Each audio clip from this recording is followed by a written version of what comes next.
Good morning dear students.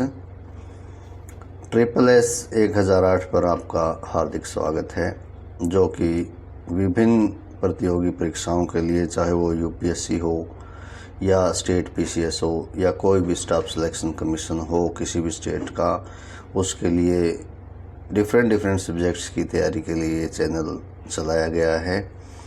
तो channel को subscribe और शेयर ज़रूर करें। आज का जो हमारा टॉपिक है वो है डाइजेस्टिव एंजाइम्स, यानी जो पाचक एंजाइम्स होते हैं। देखिए, अभी सीईटी का भी एग्ज़ाम दोबारा से होने जा रहा है, आप सभी को पता चल गया होगा, जो कि हरियाणा स्टाफ सिलेक्शन कमीशन के अंडर आता है। उन बच्चों के लिए भी ये बड़ी ही महत्वपूर्ण वीडियो है, क्योंकि कम टाइम में कैसे हम तैयारी कर पाएँ, शॉर्टकट वे से हम आपको मटेरियल और कंसेप्ट देने की कोशिश करेंगे। तो आइए डिस्कस कर लेते हैं डाइजेस्टिव सिस्टम के ऊपर। जो हम वीडियो दे चुके हैं उसके आधार पर एक पोर्शन उसका, जो कि डाइजेस्टिव एंजाइम्स का है, वो हम आज डिस्कस करेंगे। क्योंकि अगर डाइजेस्टिव सिस्टम के अंदर हम इसको डिटेल में डिस्कस करते हैं तो वीडियो बहुत ही लंबा हो जाता है, और जिस भी स्टूडेंट को डाइजेस्टिव सिस्टम के बारे में पूर्ण जो नॉलेज है गेन करना है, वो हमारी वीडियो को देख सकता है। वहाँ से हमने एक जो है स्लाइड उठाई है आपको समझाने के लिए, वो भी हम आपके साथ इसी वीडियो में डिस्कस कर लेंगे। बाकी जो ये वीडियो है इसके अंदर हम डाइजेस्टिव एंजाइम्स के बारे में, जिसके ऊपर कंपटीशन के अंदर क्वेश्चन पूछे जाते हैं अक्सर, और हम आपको विश्वास दिलाते हैं कि जो ये वीडियो है, इतना सारा कंसोलिडेटेड मटेरियल आपको 10 बुक्स से भी नहीं मिलेगा। तो इसलिए आप बहुत ही कम समय के अंदर जो है एग्ज़ाम की तैयारी कर सकते हैं। तो आइए डिस्कस करते हैं organs of digestion and their functions. तो देखिए, अगर हम बैकग्राउंड में जा कर के देखते हैं डाइजेस्टिव सिस्टम के बारे में, तो आपको हमने जब ये टॉपिक करवाया था मानव पाचन तंत्र का, तो देखिए इसके अंदर ये मुख गुहा से लेकर के माउथ से लेकर के ये ईसोफेगस है, जिसको ग्रसिका भी बोल देते हैं। और फिर आप यहाँ पर देखेंगे, एक बार कलर चेंज कर लेते हैं थोड़ा सा, यहाँ पर देखेंगे कि ये जो है, ये संरचना आप देख पा रहे हो, ये संरचना ये है आमाशय। ठीक है, तो ये आमाशय यानी स्टमक बोलते हैं इसको। और ये आगे जा कर के यहाँ पर ये पित्ताशय है, ये आप देख पा रहे हैं, और ये यकृत के अंदर होता है, यकृत के अंदर। और यहाँ पर पेनक्रियाज जो अग्नाशय ग्रंथि है उसका सिक्रेशन आता है, और ये जा कर के छोटी आंत और फिर ये बड़ी आंत में जुड़ जाती है। तो ये पूरी की पूरी डिटेल जो है डायग्रामेटिकली हमने हर ऑर्गन को वहाँ डाइजेस्टिव सिस्टम वाले वीडियो के अंदर डिस्क्राइब किया हुआ है। उसका लिंक भी हम डिस्क्रिप्शन बॉक्स में दे देंगे आपको। तो मुख गुहा से लेकर के ग्रसिका, आमाशय, शुद्रांत्र जिसको स्मॉल इंटेस्टाइन बोलते हैं, और ये शुद्रांत्र जो है वो स्मॉल इंटेस्टाइन है, और ये जो है लार्ज इंटेस्टाइन है, बृहदांत्र। तो इस तरह से आप वहाँ से भी इसको कवर कर सकते हैं।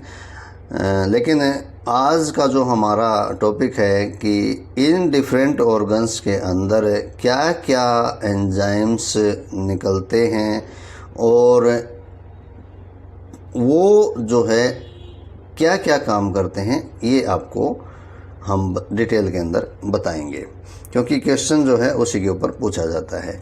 जैसे कि क्वेश्चन किस तरह से आएगा हम आपको बता देते हैं कि माउथ की बात हम अभी कर रहे थे। यहाँ पर माउथ की बात जब हम कर रहे हैं तो ये देखिए कि माउथ के अंदर जो है सलाइवा निकलता है। किसका सिक्रेशन होता है? सलाइवा, जिसके अंदर कौन सा एंजाइम प्रेजेंट होता है? Salivary amylase. Salivary amylase saliva के अंदर होता है। इसका दूसरा नाम भी है टाइलिन, तो ये टाइलिन है। तो दोनों नामों से आपको क्वेश्चन के अंदर पूछ सकता है कि सेलिवरी अमाइलेज या टाइलिन। तो इसका काम क्या होता है, देखिए ये स्टार्च जो होता है, जो कार्बोहाइड्रेट होता है जो हम खाते हैं, उसको ये सेलिवरी अमाइलेज जो है माल्टोज के अंदर बदल देता है, ये शुगर है। तो इस तरह से हमें ध्यान रखना है कि माउथ के अंदर सलाइवा जो निकलता है उसके अंदर सेलिवरी अमाइलेज या टाइलिन होता है, जो कि स्टार्च को माल्टोज के अंदर बदल देता है। तो आपसे क्वेश्चन किसी भी प्रकार से यहाँ से पूछ लिया जाए, आप आंसर दे सकते हैं। इसके बाद अगर हम बात करें तो ईसोफेगस, जिसको हम अभी डायग्राम के अंदर भी देख रहे थे, ग्रेसिका फूड पाइप है, ये भोजन की नली, इसके अंदर कोई भी एंजाइम सीक्रेट नहीं होता है। अभी इस बात का आप ध्यान रखें। अगर यहाँ से कोई क्वेश्चन आपको दे दे तो आप वहाँ पर भाई नो एंजाइम सीक्रेशन, किसी प्रकार का कोई एंजाइम इसके अंदर नहीं निकलता है, ठीक है। इसके बाद हम स्टमक की बात करते हैं, आमाशय, जिसको हमने अभी डायग्राम के अंदर भी देखा था। अगर हम आमाशय का डायग्राम देखते हैं तो उसके अंदर गैस्ट्रिक जूसेस निकलते हैं। भाई गैस्ट्रिक जूस के अंदर क्या क्या एंजाइम्स हो सकते हैं, देखिए सबसे पहली बात तो यहाँ पर ध्यान देने वाली है कि इसके अंदर पेप्सिन होता है भाई, जो प्रोटीन्स का पाचन करता है। प्रोटीन्स का जो पाचन करता है, प्रोटीन्स को पेप्टोन्स के अंदर बदल देता है। आपको ये याद रखना है, पेप्सिन किसके अंदर है, स्टमक के अंदर रिलीज होता है, और ये जो है प्रोटीन्स को पेप्टोन्स के अंदर बदल देता है। इसके बाद अगर हम बात करते हैं, फिर दूसरा आप ये बात ध्यान रखना कि रेनिन अगर एंजाइम का जिक्र वहाँ पर आ जाए तो ये भी स्टमक के अंदर ही रिलीज़ होता है, और ये किस पर काम करता है, कैसीन को जो है कैल्शियम पैराकैसिनेट में बदल देता है। इसको आप हिंदी में लिख लीजिए या इंग्लिश में लिख लीजिए, इससे कोई फ़र्क नहीं पड़ता है, लेकिन आपको ये नाम याद रखने पड़ेंगे। इसके बाद यहाँ पर थोड़ा सा आपको पजल नहीं होना है। गैस्ट्रिक जो लाइपेज है, लाइपेज जो है फैट को ग्लिसरॉल में बदल देता है। लाइपेज मीन्स जो लिपिड्स, आप याद रखेंगे। खैर नॉन साइंटिफिक बैकग्राउंड के बच्चे ज़्यादा डिटेल में इस चीज़ को नहीं समझ पाएंगे, इसलिए हम ज़्यादा टेक्निकली इसको डिस्कस नहीं करेंगे। बस आप इतना ही ध्यान रखिए कि लाइपेज जो एंजाइम्स हैं वो फैट को ग्लिसरॉल के अंदर बदल देते हैं। अब ये आप देख रहे हैं कि क्या चल रहा है, ये सब इसको उसमें बदल देते हैं। देखिए जो लार्ज मॉलिक्यूल्स होते हैं उसको स्मॉल मॉलिक्यूल्स के अंदर तोड़ना ज़रूरी होता है डाइजेशन के लिए, इसलिए जो है एंजाइम्स ये काम करते हैं। इसके बाद हम अगर बात करते हैं कि हाइड्रोक्लोरिक एसिड, देखो हाइड्रोक्लोरिक एसिड भी इसके अंदर रिलीज़ होता है स्टमक के अंदर। तो इसका काम क्या है, एक तो ये मीडियम को एसिडिक बनाता है, ठीक है, ताकि इन एंजाइम्स का काम हो सके, और दूसरा ये जो है हार्मफुल बैक्टीरिया को भी मारता है जो कि फूड के साथ आ जाते हैं। और अगर इसकी अमाउंट ज़्यादा हो जाए तो आप लोग कहते हैं कि एसिडिटी हो गई है, बर्निंग हो गई है, तो इसको फिर हम क्या करते हैं, कोई भी जो है अक्सार, जिसको हम बेस बोलते हैं, उसको जैसे कि मिल्क ऑफ मैग्नीशिया वगैरह, या आप लोग इनो सिंपल भाषा में कह देते हैं, तो इस तरह से लेकर के उसको न्यूट्रलाइज कर लिया जाता है। तो ये आपको ध्यान रखनी है स्टमक के अंदर क्या क्या प्रोसेसेस हो रही हैं। इसके बाद हम आते हैं इसके ऊपर स्मॉल इंटेस्टाइन के ऊपर। डायग्राम के अंदर भी हमने आपको बताया था। अब स्मॉल इंटेस्टाइन में आने से पहले आपने देखा भी था कि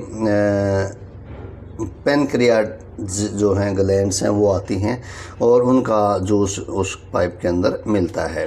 तो स्मॉल इंटेस्टाइन के अंदर जो पेनक्रियाटिक जूस मिलता है, आप याद रखेंगे इस चीज़ को कि इसके अंदर क्या क्या एक्शंस होते हैं, फिर ये बात आपको ध्यान रखनी है। देखिए ये बड़ा ही इम्पोर्टेंट क्वेश्चन है और बड़ा ही कॉम्प्लिकेटेड भी है।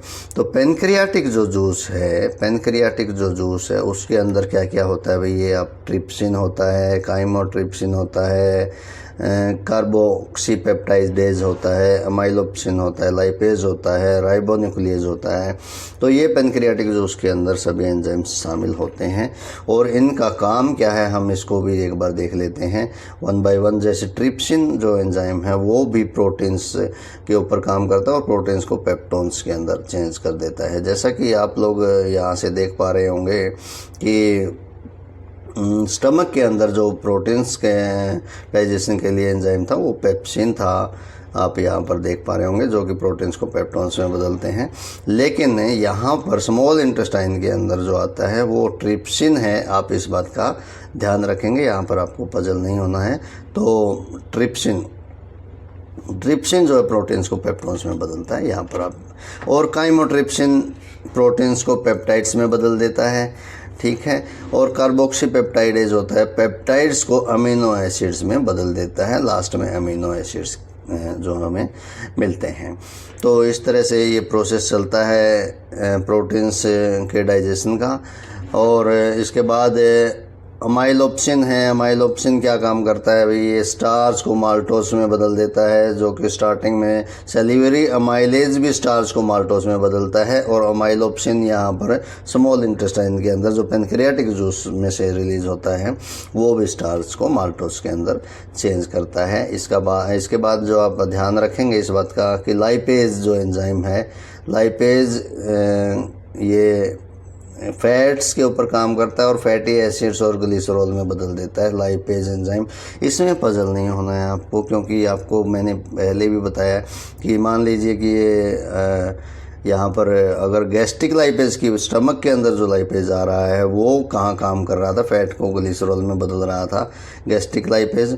और ये वाला लाइपेज भी क्या कर रहा है, लाइपेज क्या कर रहा है इसके अंदर, फैट्स को जो है फैटी एसिड के अंदर बदल रहा है। तो आप इसको ध्यान रखेंगे कि लाइपेज जो है फैट्स को फैटी एसिड्स और ग्लिसरॉल में चेंज कर देता है। इसके बाद राइबोन्यूक्लियस की बात करें तो आरएनए राइबोन्यूक्लिक एसिड होता है जो कि न्यूक्लियोटाइड्स के अंदर उसको चेंज कर देता है, ठीक है। तो ये राइबोन्यूक्लियस का काम है। ये सभी जो काम हुए हैं ये पेनक्रियाटिक जूस से निकल रहे हैं और स्मॉल इंटेस्टाइन के अंदर ही चल रहे हैं। इसके बाद देखिए आप यहाँ पर देख रहे होंगे कि प्रोटीन्स का भी डाइजेशन हो रहा है, यहाँ पर स्टार्च का भी डाइजेशन हो रहा है, यहाँ पर फैट्स का भी डाइजेशन हो रहा है। स्मॉल इंटेस्टाइन के अंदर अगर आप देखते हैं तो इन सभी का डाइजेशन हो रहा है भाई, आप लोग देख रहे होंगे स्मॉल इंटेस्टाइन के अंदर। तो इस बात का क्वेश्चन यहाँ पर आप ध्यान रखेंगे, बड़ा ही इम्पोर्टेंट क्वेश्चन है कि चाहे वो फैट हो, चाहे वो प्रोटीन्स हों और चाहे वो स्टार्च हो, तो उसका जो कंप्लीट डाइजेशन होता है वो कहाँ पर होता है भी, स्मॉल इंटेस्टाइन के अंदर होता है। अगर ये क्वेश्चन आ जाता है तो तीनों का जो डाइजेशन है वो स्मॉल इंटेस्टाइन में होता है। इस क्वेश्चन को आप ज़रूर ध्यान रखेंगे, बड़ा ही इम्पोर्टेंट क्वेश्चन है ये, ठीक है। इसके बाद इंटेस्टाइन के अंदर भी जूस निकलता है, उस जूस के अंदर क्या क्या निकलता है फिर वो भी आप ध्यान रखेंगे। इंटेस्टाइनल जूस के अंदर कौन कौन से एंजाइम्स प्रेजेंट होते हैं और वो क्या क्या काम करते हैं। देखिए जो माल्टोज यहाँ पर रिलीज़ हुआ था, स्टार्च से माल्टोज पीछे बना था, उसको माल्टेज जो एंजाइम है, माल्टेज क्या करता है, माल्टोज को ग्लूकोज में तोड़ देता है। लास्ट में जो है सिंगल यूनिट 2 यूनिट्स ग्लूकोज की यहाँ पर। तो ये सिंपल शुगर है बिल्कुल, ठीक है। लास्ट में इस तरह से डाइजेस्ट होता है। तो सुक्रेज जो है, सुक्रेज भी क्या करता है, सुक्रोज को ग्लूकोज और फ्रक्टोज में तोड़ देता है। तो इस बात का आप ध्यान रखेंगे। इसके बाद ये सुक्रोज ग्लूकोज और फ्रक्टोज में तोड़ देता है, सुक्रेज तोड़ देता है सुक्रोज को ग्लूकोज और फ्रक्टोज में, आप ध्यान रखेंगे। लैक्टेज जो होता है वो लैक्टोज को ग्लूकोज और ग्लैक्टोज में चेंज कर देता है। कौन किसको किस में चेंज करता है आप इसको ज़रूर ध्यान रखेंगे। यही एंजाइमेटिक एक्शन है, कहाँ से निकल रहा है, किस ऑर्गन से निकल रहा है, किस ग्लैंड से निकल रहा है, कौन सा एंजाइम निकल रहा है, तो और ये कहाँ पर क्या काम कर रहा है, ये आप लोग ये याद रखेंगे। और लाइपेज जो है फैट्स को फैटी एसिड्स और ग्लिसरॉल में चेंज कर रहा है, ये बात हर बार हम पढ़ रहे हैं, ठीक है। तो यहाँ तक आपको मुझे लगता है समझ में आ गया होगा। तो इसके बाद जो बच जाता है वो है बाइल जूस। जो जूस बाइल जूस है वो उसके अंदर भी कोई एंजाइम्स नहीं होता है। अगर वहाँ पे कोई क्वेश्चन पूछ लिया जाए बाइल जूस का ऑप्शन दे दिया जाए तो नो एंजाइम, कोई एंजाइम नहीं। लेकिन बाइल साल्ट्स जो होते हैं बाइल जूस के अंदर वो क्या क्या करते हैं, वो लाइपेज को एक्टिवेट करते हैं भाई। जो ये लाइपेज है ना, ये फैट्स को फैटी एसिड्स और ग्लिसरॉल में बदलता है, इसको एक्टिवेट करने का काम जो है वो क्या करता है, बाइल जूस करता है। और फैट्स को इमल्सिफाई करता है। ताकि जो ये लाइपेज का एंजाइम, जो लाइपेज एंजाइम है उस के बेटर एक्शन के लिए, उस ताकि वो काम कर पाए, तो उसके लिए इमल्सिफिकेशन का काम करता है, फैट्स के इमल्सिफिकेशन का काम बाइल जूस करता है। ठीक है। और तीसरा बात ये है इसके अंदर है कि एल्कलाइन नेचर, जो अक्षारीय जो नेचर है बाइल जो होता है, अक्षारीय होता है इसका नेचर, तो ये सूटेबल मीडियम बनाता है। जैसे कि हमने पढ़ा था कि स्टमक के अंदर HCl रिलीज हो रहा है, HCl एसिडिक मीडियम बना रहा है, अम्लीय माध्यम बना रहा है, तो ये बाइल जूस यहाँ पर जो एक्शन होना है इन एंजाइम्स का, उसके लिए एल्कलाइन मीडियम बना रहा है, यानी अक्षारीय मीडियम बना रहा है। तो इन बातों का हमें यहाँ पर ध्यान रखना है। ठीक है। इसके बाद फिर आता है भाई लार्ज इंटेस्टाइन। आप बड़ी आंत की अगर बात करते हैं, बड़ी आंत में कोई किसी प्रकार का सिक्रेशन नहीं होता है, इसमें केवल एब्जॉर्प्शन का ही काम होता है। तो आप, और इसके बाद जो है एनएस के द्वारा ये बाहर निकल जाता है अनडाइजेस्टेड फूड। तो इस तरह से आप देख रहे हैं कि पूरा का पूरा जो हमने ऑर्गन ऑफ डाइजेशन और देयर फंक्शंस, उसको पूरा डिटेल के अंदर हमने यहाँ पर डिस्कस किया है भाई। तो यहाँ पर आप ध्यान रखेंगे हर चीज़ का कि कौन सा एंजाइम कहाँ से सिक्रेट हो रहा है, कहाँ पर और क्या उसका एक्शन है। तो यहाँ से कोई भी अगर क्वेश्चन आपसे पूछ लिया जाता है तो you are able to give your answer correctly. तो और ज़्यादातर मैं आपको बता दूं, डाइजेस्टिव सिस्टम में से कोई ना कोई क्वेश्चन स्ट्राइक करता ही है एग्ज़ाम के अंदर। तो इसलिए आप डाइजेस्टिव सिस्टम की वीडियो को भी देखें, 10-15 मिनट की है और 5-10 मिनट की ये वीडियो हो जाएगी। इसको करने के बाद डाइजेस्टिव सिस्टम को और कहीं से कुछ भी पढ़ने की आपको आवश्यकता नहीं रहेगी। बड़ा ही कंसोलिडेटेड फॉर्म के अंदर हमने आपको ये प्रोवाइड करवाया है।